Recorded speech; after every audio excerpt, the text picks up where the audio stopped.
So recently, me and my girlfriend have been playing through Mario Galaxy 1 and 2 at the same time. And I mean, what better time is there to do so? The Mario Galaxy movie is coming out so soon, and this is the absolute perfect time to fully invest myself into these games. But upon entering the Shiverburn Galaxy specifically, I noticed something. This seemed really familiar. I just couldn't put my finger on it. But then, it clicked. I put my camera into first person mode and looked into the skybox. And there they were. The Hell Valley Sky Trees. As a kid, I watched so many videos on these things and saw them so many times in those top 10 scary Easter eggs in Super Mario videos.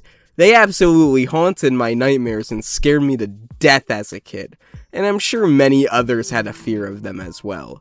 But what actually are they? Where did they even come from? Why did they have such a huge presence, and why were they such a huge topic in the Mario community for so long? And did we ever get any answers to their inclusion?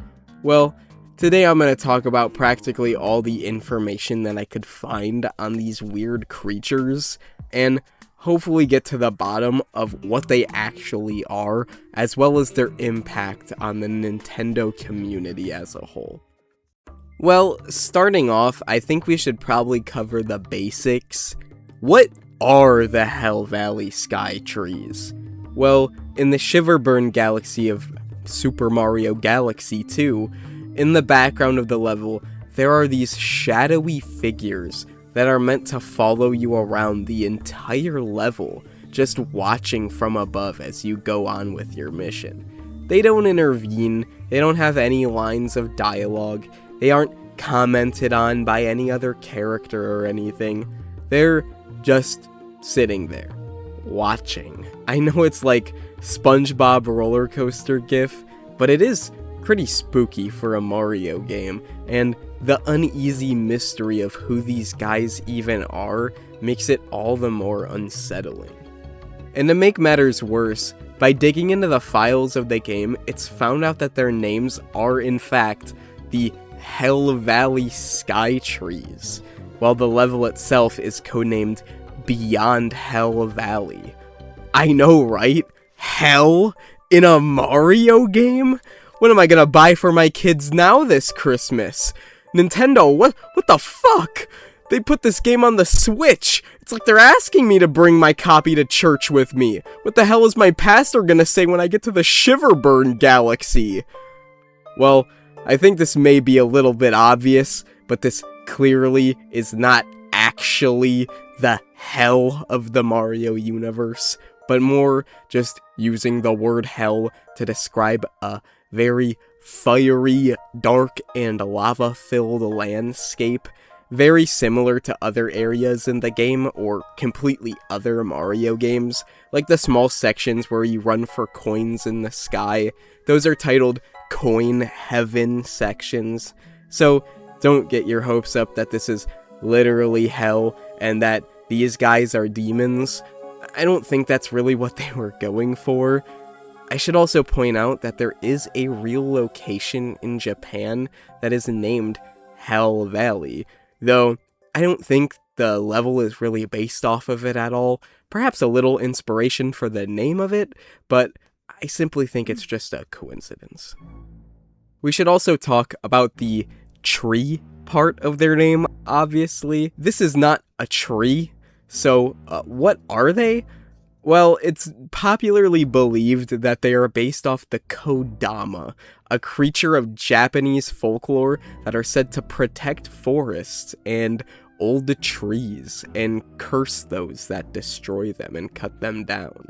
And while this is a fun comparison to make based on the tree part of their name, I have found practically no confirmation that they are actually based on Kodama, just a lot of people online saying the similarities of the two based on the design and the tree in their names. I think it's more so believable that these are just weird looking shadow creatures that the background designers came up with as something eerie to add to some atmosphere to the background of the level, and the tree part of their name probably came from the fact that they are acting as a tree would in the skybox, sticking out of the ground and such.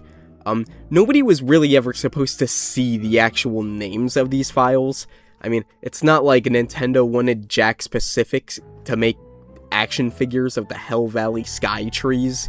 They're simply just background asset pieces that are meant to spook the player out a little bit and not be named. They're still really, really neat though. Some people claim that these characters appear again both in WarioWare and Super Mario 3D Land, which I think I can pretty easily debunk.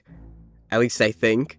At the end of some of the Super Mario 3D Land levels, you can see this ghost appear at the end of the level, which is pretty spooky, I'm not gonna lie. This also scared me in those Easter egg videos as a kid.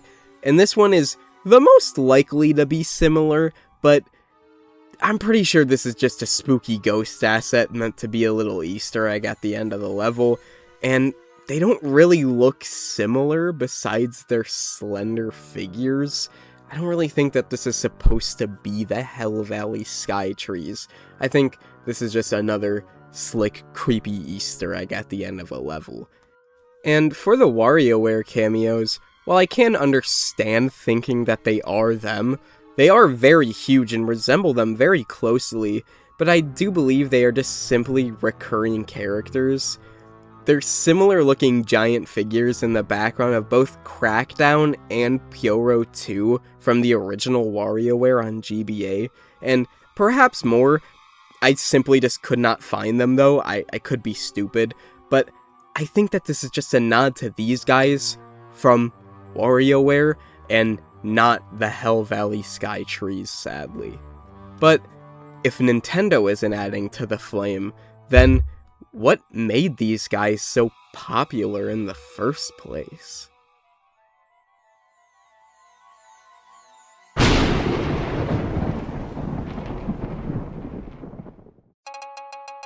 Like any great series, Mario has gotten hit with the creepypasta curse, an inevitable Friday Night Funkin' song based off of it.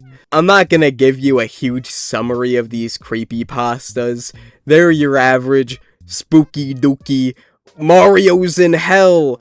Mario Galaxy 2 is Mario's purgatory, and there's demons keeping him trapped there. Mario's dead and being tortured. My pants are wet. If you want to read them, they're very available to read. And Beyond Hell Valley, the original one, is like literally fucking 2 paragraphs, so it's not that hard of a task. But yeah, creepypastas definitely were the driving force adding to the flame and the mystery of these characters. Like I said, Friday Night Funkin' mod.